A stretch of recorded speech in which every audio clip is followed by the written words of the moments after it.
മദീനയിലെ ഉഹുദ് മലക്ക് താഴെയാണ് നമ്മൾ നിൽക്കുന്നത്. ഇസ്ലാമിക ചരിത്രത്തിലെ ശ്രദ്ധേയമായ ഈ യുദ്ധവുമായി ബന്ധപ്പെട്ട ചരിത്ര പ്രദേശങ്ങൾ വലിയ വികസന പ്രവർത്തനങ്ങൾക്കാണ് സാക്ഷ്യം വഹിക്കുന്നത്. പല ഭാഗങ്ങളും അതിൻ്റെ ഭാഗമായി ഇപ്പോൾ വീണ്ടെടുത്തിട്ടുണ്ട്. ഉഹുദിൻ്റെ ചരിത്രവും ഇപ്പോൾ സംരക്ഷിക്കപ്പെടുന്ന പ്രദേശങ്ങളുടെ ചരിത്രവുമാണ് പറയുന്നത്. മക്കയിൽ നിന്നും പലായനം ചെയ്ത് മദീനയിലെത്തിയ പ്രവാചകൻ മുഹമ്മദ് നബിയും അനുചരന്മാരും മക്കയിൽ നിന്നെത്തിയ ശത്രു സൈന്യവുമായി നടത്തിയ യുദ്ധമായിരുന്നു ബദർ. ഇതിലെ വിജയത്തോടെ മദീനയിൽ പ്രവാചകൻ അദ്ദേഹത്തിന്റെ സാമ്രാജ്യത്തെയും സമൂഹത്തെയും വേഗത്തിൽ പടുത്തുയർത്തി. ബദറിലെ യുദ്ധത്തിലെ പരാജയത്തിന് പ്രതികാരമായി അടുത്ത വർഷം മക്കയിലെ ഖുറൈശി ഗോത്രം പുതിയ പടനീക്കം നടത്തി. ഇതാണ് ഉഹുദ് യുദ്ധത്തിൽ കലാശിച്ചത്.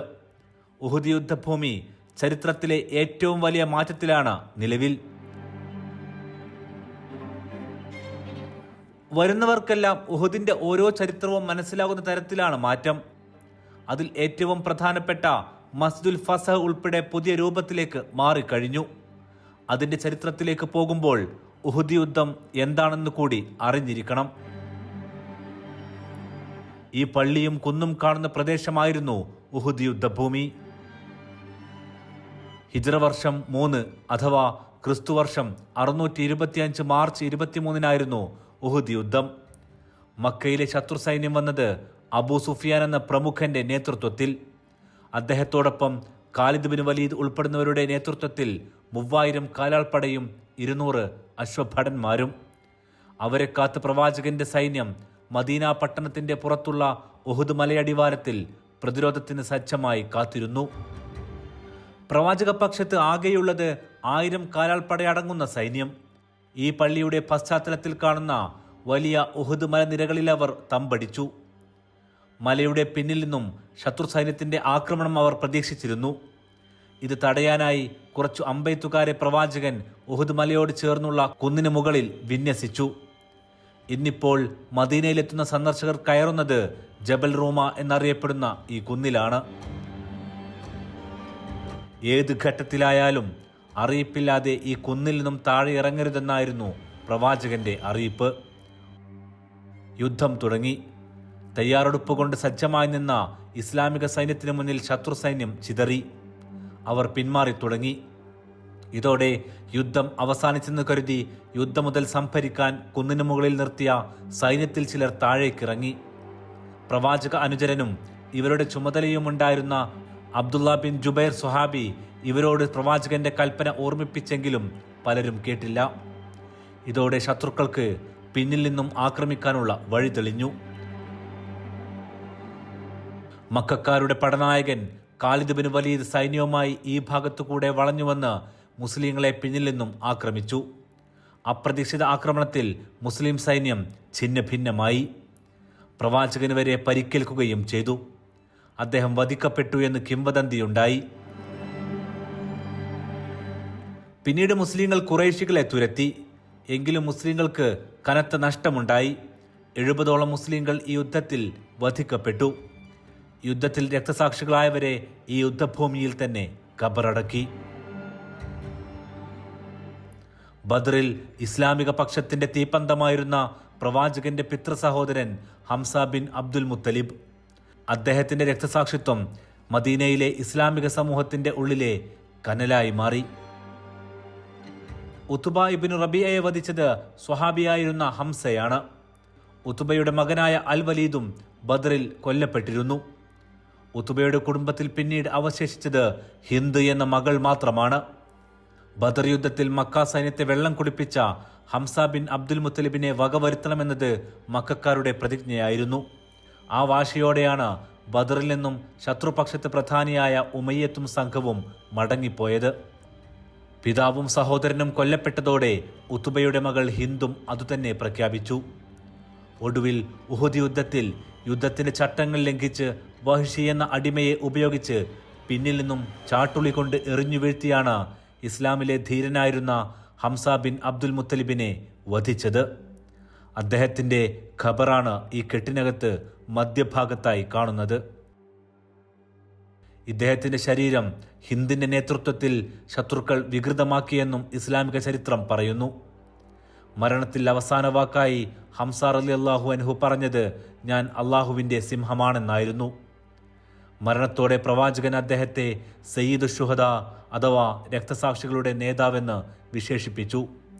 ഇന്നും ഇസ്ലാമിക ചരിത്രത്തിൽ ഉജ്ജ്വലമായ പോരാളിയായാണ് ഹംസ റളിയല്ലാഹു അൻഹു എന്ന പ്രവാചക അനുചരൻ അറിയപ്പെടുന്നത്.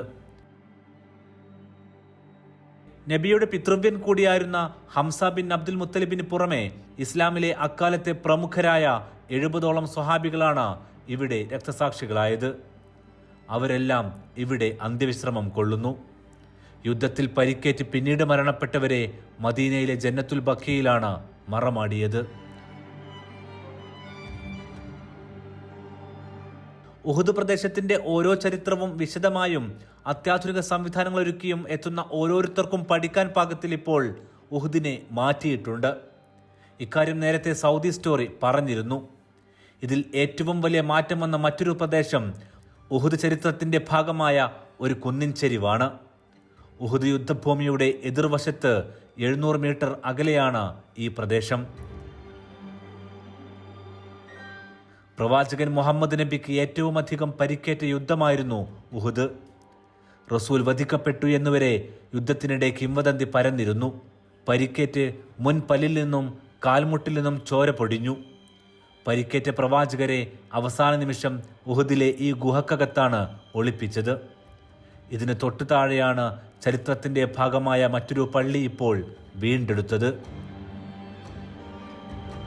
ഉഹുദ് യുദ്ധാനന്തരം മലയുടെ താഴ്വാരത്ത് വെച്ച് പ്രവാചകനും സ്വഹാബികളും നമസ്കാരം നടത്തിയിരുന്നു. പിൽക്കാലത്ത് ഇവിടെ നിർമ്മിക്കപ്പെട്ട ചെറുപള്ളി മസ്ജിദുൽ ഫസഹ് എന്നും മസ്ജിദുൽ ഉഹുദ് എന്നും അറിയപ്പെട്ടു. ഒരു വർഷം മുമ്പ് വരെ മണ്ണിനടിയിൽ തകർക്കപ്പെട്ടു പോയ ഈ പള്ളി ഇപ്പോൾ പുനഃസ്ഥാപിച്ചിരിക്കുന്നു. അതിൻ്റെ ചരിത്രമുൾപ്പെടെ വിശദീകരിച്ച് ഉഹുദ് യുദ്ധം കഴിഞ്ഞപ്പോൾ പ്രവാചകൻ ഇവിടെ വെച്ച് ഉച്ചക്കുള്ള നമസ്കാരം നിർവഹിച്ചിരുന്നു. ഇതിനായി അദ്ദേഹത്തോടൊപ്പം നമസ്കാരത്തിൽ പങ്കെടുക്കാനും സ്വഹാബികൾ തിക്കിത്തിരക്കി. സദസ്സിൽ സ്ഥലസൗകര്യമുണ്ടാക്കി കൊടുക്കണമെന്ന് പ്രവാചകൻ അനുചരന്മാർക്ക് നിർദ്ദേശം നൽകി. ഇക്കാര്യം പരാമർശിച്ചുകൊണ്ട് വിശാലതയുമായി ബന്ധപ്പെട്ട് ഖുർആൻ വചനമിറങ്ങിയെന്ന് ഇസ്ലാമിക ചരിത്രം പറയുന്നു. വിശുദ്ധ ഖുർആനിലെ മുജദ്ദില അധ്യായത്തിലെ 11ാമത്തെ ആ സൂക്തത്തിന്റെ അർത്ഥം ഇപ്രകാരമായിരുന്നു: സത്യവിശ്വാസികളെ, സദസ്സുകളിൽ വിശാലത ചെയ്യൂ എന്ന് നിങ്ങളോട് ആവശ്യപ്പെട്ടാൽ നിങ്ങൾ സൗകര്യപ്പെടുത്തണം. എങ്കിൽ അള്ളാഹു നിങ്ങൾക്കും വിശാലത ചെയ്യും. പിരിഞ്ഞു പോകണമെന്ന നിർദ്ദേശമുണ്ടായാൽ മടങ്ങിപ്പോകണം. ഇത് അവതരിച്ചത് ഈ പള്ളി നിൽക്കുന്ന സ്ഥാനത്ത് വെച്ചാണെന്ന് ഇസ്ലാമിക ചരിത്രം പറയുന്നു. 6 മീറ്റർ നീളത്തിലും 4 മീറ്റർ വീതിയിലുമായിരുന്നു പിൽക്കാലത്ത് ഇവിടെ പള്ളി ഉയർന്നത്. ഉമർ ഇബ്നുൽ അബ്ദുൽ അസീസിന്റെ കാലത്താണ് ഈ പള്ളി നിർമ്മിക്കപ്പെട്ടത് എന്നാണ് ചരിത്രം. 2 മീറ്ററായിരുന്നു പള്ളിയുടെ ഉയരം. ഇന്നിപ്പോൾ ഓപ്പൺ മ്യൂസിയം പോലെയാണ് ഈ പള്ളി. ഈ പ്രദേശത്തെ കെട്ടിടങ്ങൾ ഒഴിപ്പിച്ചാണ് ചരിത്രപ്രദേശം വികസിപ്പിച്ചിരിക്കുന്നത്. ബദറും ഉഹുദും ഖന്തക്കുമെല്ലാം ഇസ്ലാമിക ചരിത്രത്തിലെ സുപ്രധാന ഏടുകളാണ്. മദീനയുടെ മണ്ണ് ചികഞ്ഞാൽ പ്രവാചകന്റെ നിശ്വാസവും അടയാളങ്ങളും ഉണ്ടാകും. അത് ഏറ്റവും വിശാലതയോടെ പഠിക്കാനും കാണാനും അനുഭവിക്കാനുമെല്ലാം അവസരമൊരുക്കുകയാണ് സൗദി അറേബ്യ. മദീന മുമ്പെങ്ങും കാണാത്ത വിധത്തിൽ പഴമയുടെ ഗന്ധം പുരട്ടിയാണ് മാറുന്നത്. അതിനാൽ മദീനയിലേക്ക് വന്നാൽ തെരുവുകളിലേക്ക് ഇറങ്ങുക. അവിടെ ചോര പൊടിയുന്ന, വിയർപ്പ് വീഴുന്ന, കനലുകളെരിയുന്ന, പ്രതാപത്തിന് സുജൂദ് വീഴുന്ന വഴികൾ കാണാം.